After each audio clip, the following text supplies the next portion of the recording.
go to hell. You got that good energy. Good energy. You got that. Laying down the wax.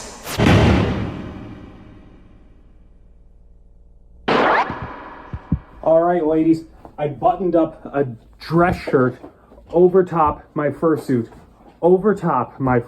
for this video. If that doesn't say that I mean business, I don't know what does. Listen. So the oceangate Titan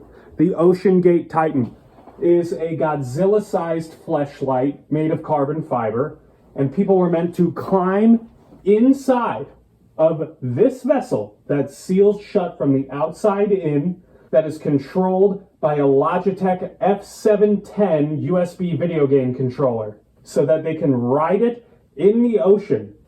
Five people paid roughly $250,000 to get inside of this plastic tube and willingly sink to the bottom of the ocean so that they could have the chance to see live video feed of the Titanic cruise ship where 1,500 people died, captured by security cameras that were bought at a hardware store and displayed on a television screen.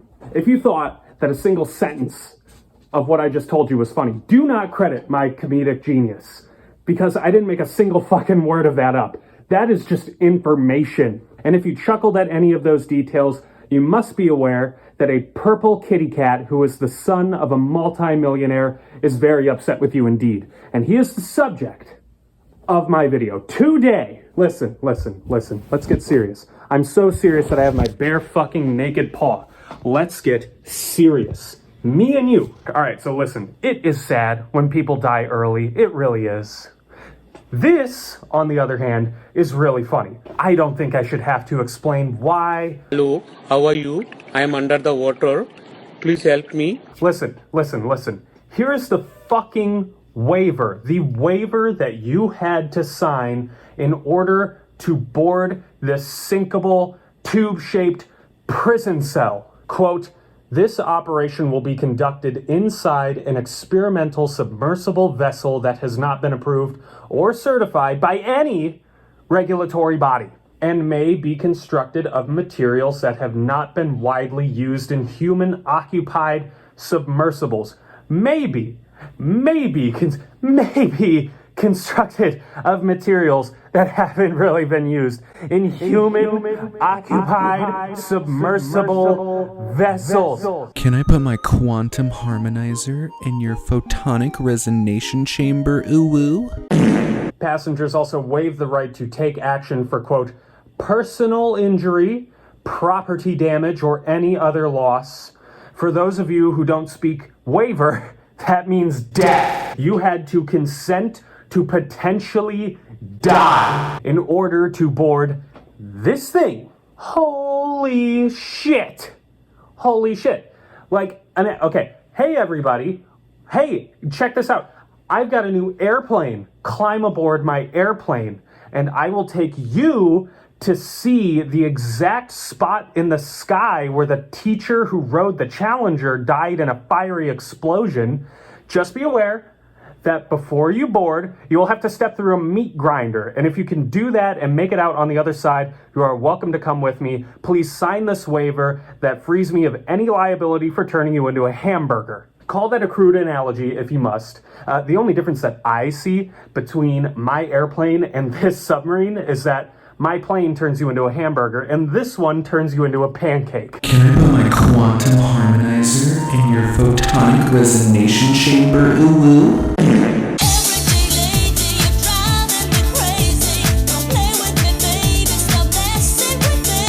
Okay.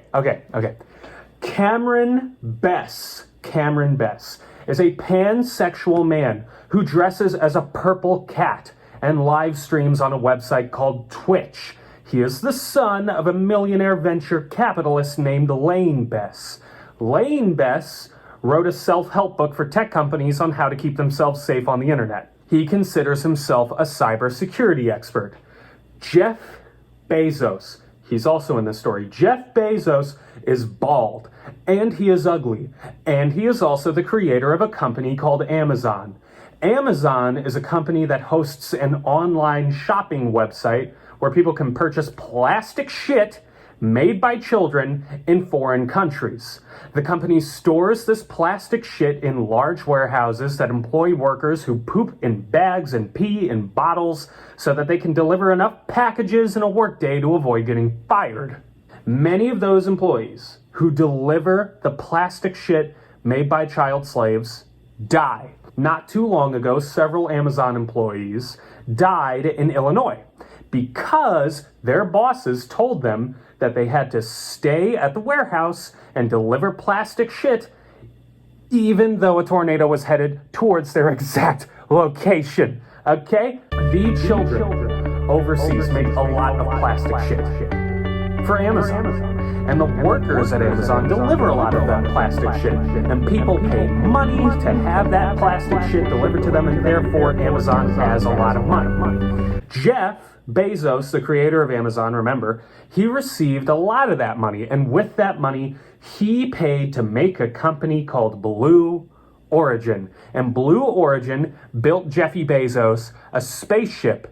Lane Bess is very rich, and he was able to afford to pay Jeff's new Blue Origin company millions of dollars so that he and his pink kitty cat son Cameron could ride the spaceship. Cameron does not like it at all when you make jokes about the fleshlight that imploded on itself.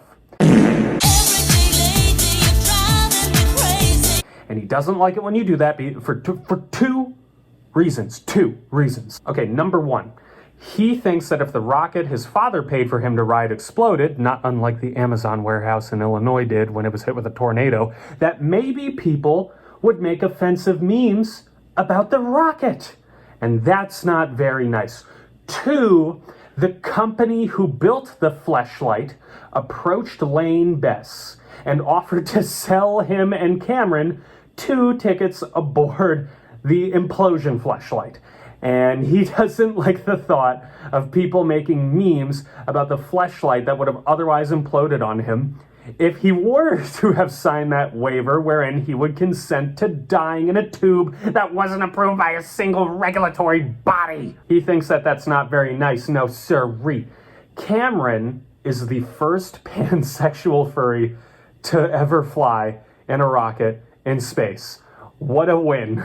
Cameron is so grateful for the furry fandom and for the LGBT ABCDEFG community because they helped him feel comfortable in his own skin.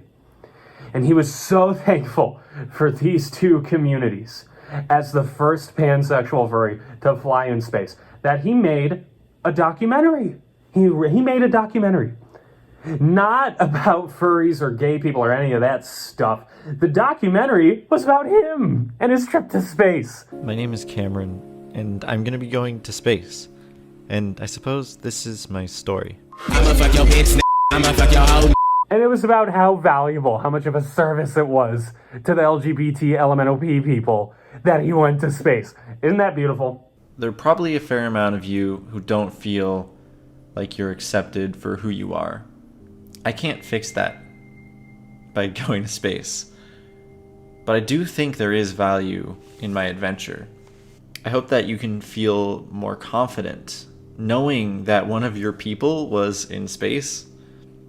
And not only that, but with their parent. Me! The gloriousness of me and my family! Yes! We're a special ilk. Alright, get this, right? Picture this. Picture this with your fucking eyes. Imagine that you're the wife of an Amazon warehouse worker who died of heat exhaustion, or a heart attack, or blunt force trauma, or a tornado. And imagine that as you grieve over your dead husband, you wonder about the difference he made while he worked at Amazon. Now imagine that you're that wife, and you found out that your dead husband's labor funded a spaceship ride for the guy who made Furries and Feet Fursuit Omegle number 5. Listen. Some of the submarine memes are not very nice. They're pretty offensive. They're pretty, you know. But you know what's even more offensive is telling other people what they can and can't say on the internet, as though you are the arbiter of cyberspace morality, when you and your daddy paid the dude who has minimum wage employees store their doo-doo caca on delivery trucks so that we can have plastic shit. We are all horrible. We really are. I mean, that's the fucking problem with the world, is that you got people who fly up into space and they say, hey, look at me, I'm a good person. No, you're not. Listen, folks. You can joke about whatever you want. You really can. And I'm not gonna bat an eye. I'm really not. I love you. Goodbye. Good energy.